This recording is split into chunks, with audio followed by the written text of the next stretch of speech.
Продолжаем эфир. В пресс-центре «Спутник» Абхазии состоялся круглый стол на тему «Современные вызовы и проблемы инклюзивного образования». В мае 2023 года стартовал проект «Искусство без границ», в рамках которого сотрудники фонда «Ашана» общались с большим количеством людей с ОВЗ младше и старше 18 лет. Многие из них выпадают из системы образования, не владеют элементарными навыками письма и чтения. Подробнее о проблемах инклюзивного образования будем говорить с Алхасом Тхагушевым, руководителем ассоциации, председателем ассоциации инвасодействия. Он у нас в студии. Алхас, приветствую, спасибо, что пришли. Добрый день. Итак, вы сегодня в рамках круглого стола вместе с другими участниками обсуждали проблему инклюзивного образования. Из основных проблем – это отсутствие специализированных дошкольных и школьных учреждений. А какие мнения обсуждались, к каким выводам вы пришли в итоге?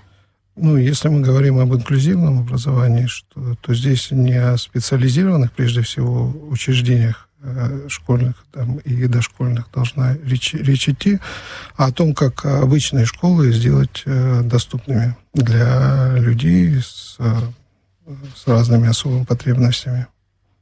С чего надо начать, на ваш взгляд? Эта проблема остро стоит. Мы не раз это здесь в студии радио «Спутник» тоже обсуждали.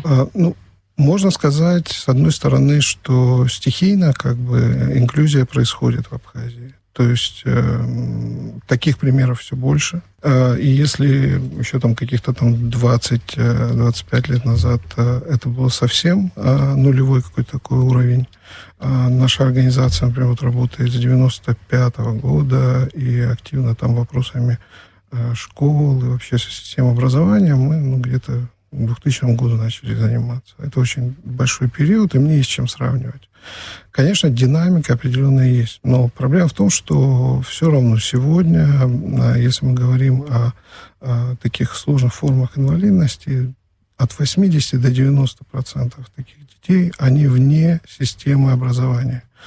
И это, к сожалению, нетерпимая ситуация. К счастью, есть эти проценты детей, которые ходят. И нужно сказать, это здорово, потому что есть такие позитивные примеры. Сейчас мы должны, наконец, перейти к тому, чтобы сделать эту ситуацию системной, управляемой, сделать так, чтобы не было никакого стихийного похода. То есть это хорошо, когда люди в отсутствие многих механизмов, закона об образовании, например, который у нас до сих пор вопрос, но никто на него ответа не знает. То есть вы сейчас спросите в парламенте или в правительстве или в общественных каких-то организациях, почему у нас до сих пор нет закона о образовании, неизвестно, непонятно. Это такое аномальное явление. Мы все время говорим о важности образования, политики, которые идут во власть, в президенты, в депутаты. Я не знаю ни одного, который бы не сказал, как важно, что учаюсь. А закона об образовании у нас базового нет. Должен появиться этот закон. Мы сегодня этот тоже вопрос обсуждали.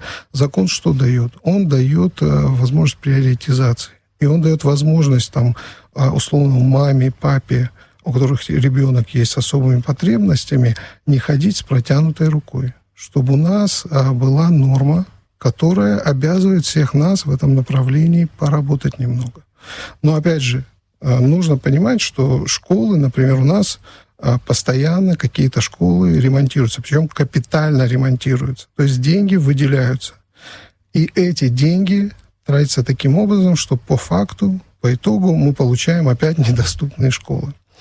Почему? Потому что есть на уровне правительства постановление, которое в рамках инвестпрограммы, а если это не в рамках инвестпрограммы, даже такого пожелания нет, а в рамках инвестпрограммы мы рекомендуем. То есть эти нормы, они носят рекомендательный характер, и поэтому мы получаем, очень плохую ситуацию с вопросами, например, доступности. Это один из базовых элементов, который, показывает нам, что вопрос не в отсутствии денег.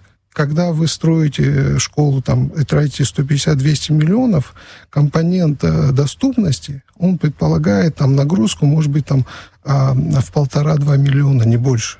Понимаете? То есть это вполне... Да, реально заложить. Конечно, это вполне реально заложить. И вот сейчас мы обсуждаем с Министерством просвещения, прежде всего, мы с парламентом на связи, обсуждали тоже эти вопросы с разными депутатами, и в общественном поле, в поле общественных организаций эта тема, она очень актуальна. Общее понимание. Если государство наше не в состоянии будет принимать закон общий, базовый закон об образовании, то наше предложение заключается в следующем. Мы можем пойти по пути, который в свое время прошла та же Армения, например. Приняли отдельный закон об инклюзивном образовании. При наличии базового закона у них, они приняли еще такой закон об инклюзивном образовании, где эти компоненты, они были обозначены. Почему это важно? Это важно для того, чтобы, например, прежде всего, государство на стадии государственного планирования понимало, что этот компонент обязателен, его нужно учитывать. Это не на откуп отдается подрядчикам, строителям, например, или людям, которые представляют госаппарат, которые, захотели, сделали, захотели, не сделали. Сейчас я слышал что-то связанное с музеем, боевой славы какой-то в новостях у вас было. Был такой случай не так давно, когда в Гудауте делали с нуля музей. Этот компонент был туда заложен, подъемник и все такое прочее. А на стадии реализации оказалось, что его можно отминусовать. Почему? Непонятно. И такие вещи часто происходят. Решили за счет таких вещей сэкономить на строительстве? Сложно сказать почему, но это потому, что у нас нет нормы, которая бы обязывала. Эта норма, она не предполагает, что все люди не хотят этого. Часто люди, к которым мы подходим и объясняем, подсказываем, они просто не знают. Их фокус не повернут на это. Но почему общественные организации должны предпринимателям, каким-то бизнесменам подсказывать, что это здесь можно сделать доступным и там, когда эти проекты утверждаются, в городах, районах или как следует, на уровне. но... Да, почему этот компонент, даже когда он попадает в проект, мы не можем отстоять его наличие в итоге по факту, когда все отремонтировано, построено. Понимаете? Вот в чем проблема. И если мы сегодня по всем этим объектам пройдемся, Русдрам, пожалуйста, этот проект, который касается искусства без границ, там будут проходить эти спектакли. Это эти пандусы, которые там сделаны, они сделаны для галочки. Они совершенно не нужны. Если человек на коляске, предположим, захочет подняться по этим пандусам, это, можно убиться. Очень легко. Да? Самый удивительный пандус, такой топ какого-то безумного решения. Антирейтинга. Да, антирейтинга, это пандус Краеведческий музей. Да, там вообще они делали его завитушкой, чтобы он был красивым. Но этот пандус опасен. Он очень крутой, он еще не... там все, что возможно. Эта проблема, действительно есть. Где-то вообще нет, где-то, если даже есть, то без соблюдения нужных норм это как-то сделано лишь бы. Но давайте поговорим вообще, для чего это нужно государству. Понятно, что государство должно жестче за этим следить, но это же в этом должно быть заинтересовано государство. У вас есть статистика, какой процент сейчас у нас людей с ОВЗ? Примерная по стране. Смотрите, есть мировая статистика, которую озвучивает Всемирная организация здравоохранения. В Абхазии, какая-то статистика есть, но она не точная. И она, к сожалению, требуется большая работа с уточнением, вообще с тем, чтобы эти данные были актуальны. Мы работаем по этому вопросу с Минсоцом, который в Собесах эта информация аккумулируется. Там непочатый край работы. В мире в среднем эта цифра варьируется от страны к стране от 10 до 15%. Делаете выводы, имея в виду, что Абхазия постконфликтная страна, где у нас... Скорее всего, выше. Да, 2,5, а то, наверное, и 3 тысячи это ветераны, люди с разными ранениями и послевоенными этими всякими последствиями. А прибавьте к этому. То есть, если посмотреть на это, то, я не знаю, какая там у нас по переписи последняя цифра по населению. Данные последней переписи официально не обнародовали. Приблизительно что-то 250-300, я не знаю сколько. Сделайте примерно, сноску. скажем, 20% населения. То есть 20, 20-25 тысяч это вполне объективная цифра, Просто вопрос в том, как и что считается. У нас старая, устаревшая система, мир перешел к новой системе классификации, которая сильно отличается. Россия сейчас на эти рельсы, новые стандарты с трудом переходит тоже, а нам только предстоит это все осмыслить. У нас есть такая градация еще с советских времен, наследство оставшееся, это 1, 2, 3 категория. Есть еще персональники. Персональники, это в основном ветераны, еще что-то такое. И эти градации, они, так себе. Но они какое-то представление дают, конечно, о количестве людей, о сложности инвалидности и так далее.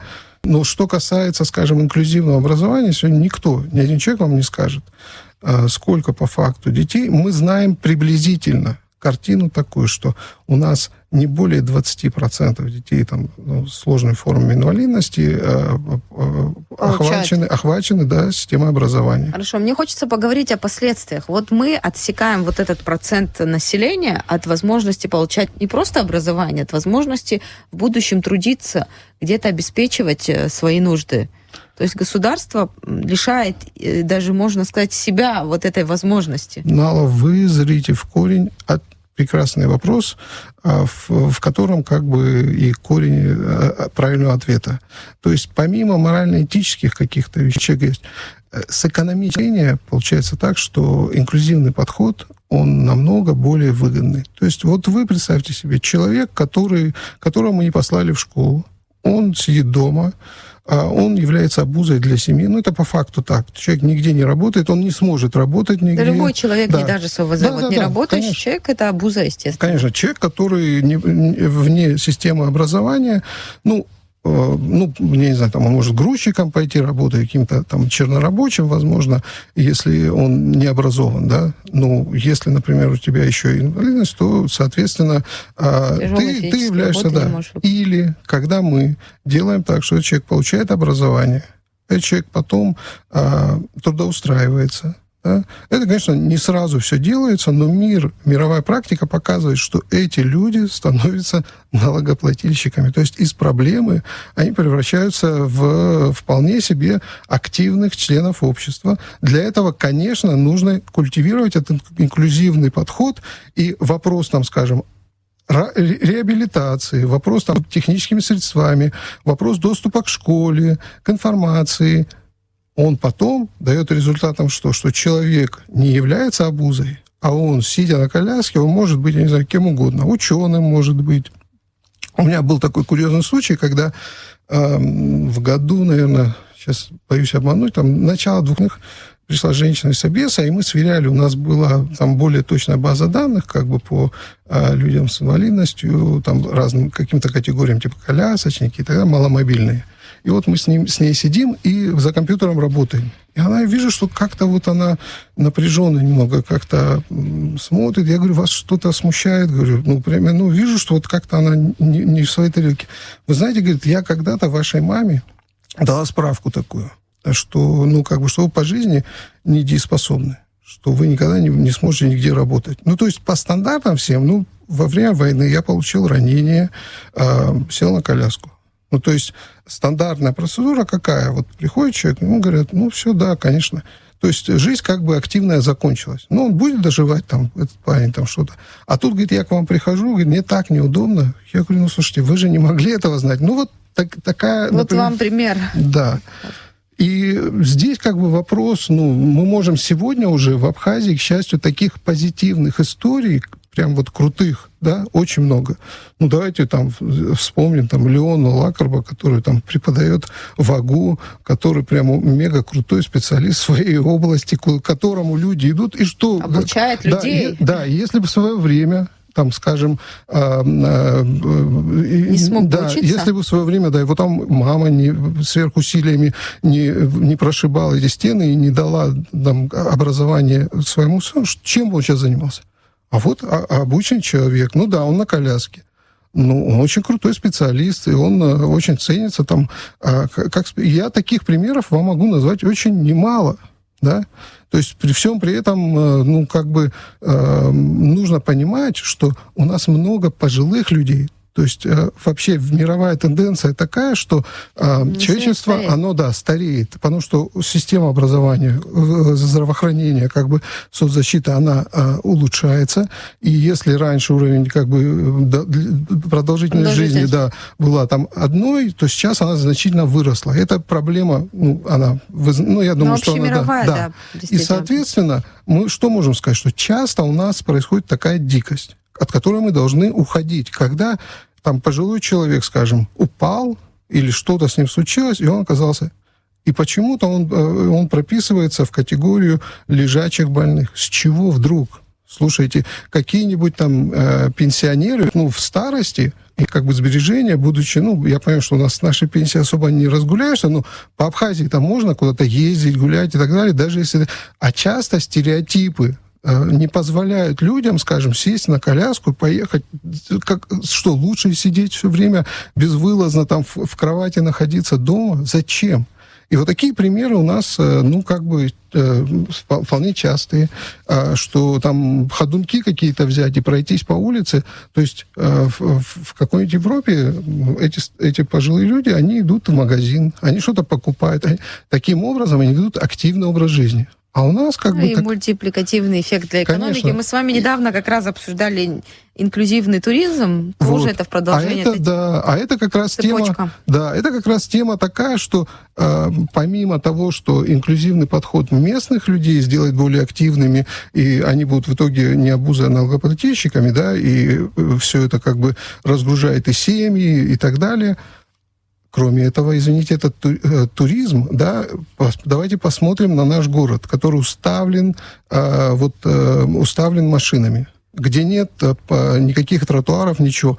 Как турист может сюда приехать и нормально себя чувствовать? Мы должны об этом думать не только с позиции того, что мы хотим этого.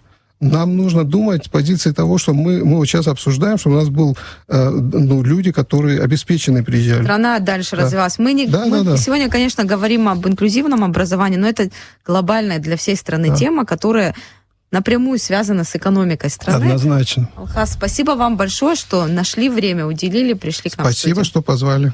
А нашим слушателям я напомню, о проблемах инклюзивного образования говорили с Алхасом Тхагушевым, председателем Ассоциации инвесторов. Такие были обстоятельства.